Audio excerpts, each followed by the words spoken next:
Oke, jadi kemarin banget aja gue baru hands on sebuah produk laptop yang menurut gue ini futuristik banget sih ya dari Asus. Namanya adalah Asus ZenBook Duo UX8406. Ini layar utamanya dan di bawah keyboard ini juga ada layarnya. Dan keduanya ini ukuran 14 inch 3K OLED 120Hz dan ini touchscreen. Hitamnya pekat banget, super vibrant ya karena OLED terang juga walaupun kerja di cafe yang banyak cahaya gini gambarnya sangat-sangat jelas. Dan yang gue impress dari si Asus ZenBook Duo ini walaupun dia dua layar dan ada keyboard di tengahnya, ketika kita lepas keyboard tuh jadi tipis banget. Cuma sekitar 14 mm gitu lah untuk tipisnya dia. Mau kerja di mana aja enak. Enteng juga di bawahnya cuma 1,3 kilo aja. Nggak akan menuntas kalian. Desainnya super elegan dan bikin setup kayak gini tuh jadi gampang aja gitu karena udah ada stand di bawahnya. Dan banyak banget yang bisa dieksplor dari setup dua layar kayak gini, nanti akan kita bahas ya. Nah, jadi dia punya keyboard itu detachable dan ada pin magnetiknya juga. Ketika dilepas dia akan auto ganti ke Bluetooth connection. Dan ini seamless banget perpindahannya. Dan gue ngerasa untuk kerja delaynya super aman ya, nggak ada masalah sama sekali. Plus di paket pembelian laptop ini juga kita udah dapetin satu buah pensil atau stylus dan udah ada fitur palm rejection juga, jadi kalau misalnya kita nulis-nulis itu nggak akan kecoret secara nggak sengaja gitu sama tangan kita. Dan kayak keyboard laptop pada umum juga udah ada touchpad di sini, jadi ya sebenarnya nggak perlu tambahin mouse lagi, sebenarnya udah cukup sih untuk gua kerja. Tapi nggak ada salah juga kalau misalnya kalian mau tambah mouse dari Asus juga. Dan otomatis si keyboard ini juga punya baterai, jadi ada opsi untuk ngecas lewat pinnya atau bisa lewat Type-C ini. Dan di sebelahnya juga ada untuk tombol pairing Bluetooth.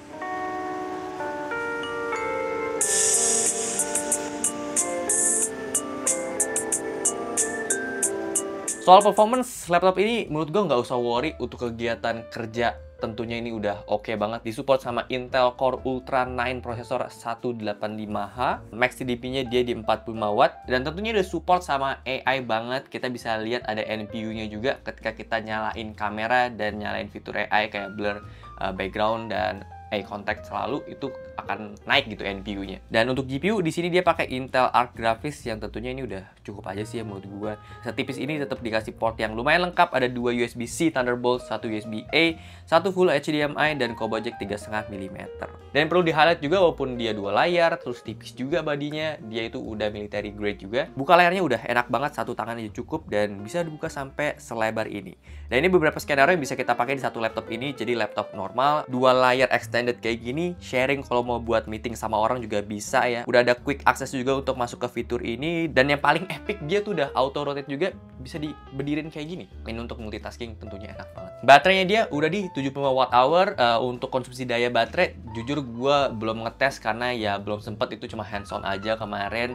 Tapi selama gue syuting di tempat itu cukup banget tanpa gue charge ya.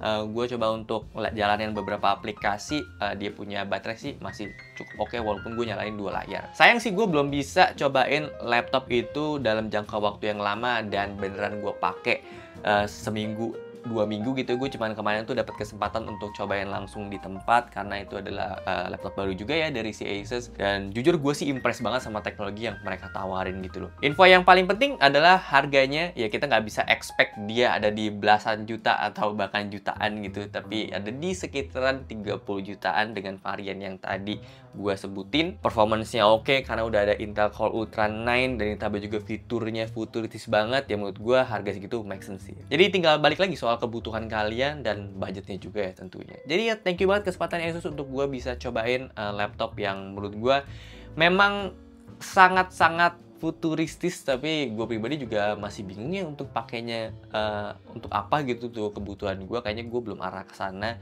ya. Jadi mungkin buat orang-orang, buat kalian yang emang tertarik, boleh aja cek linknya di description box. So segitu aja untuk video kali ini. Thank you banget udah nonton. Kalau suka boleh like, share, subscribe. Gue sampai jumpa di video selanjutnya. Terima kasih.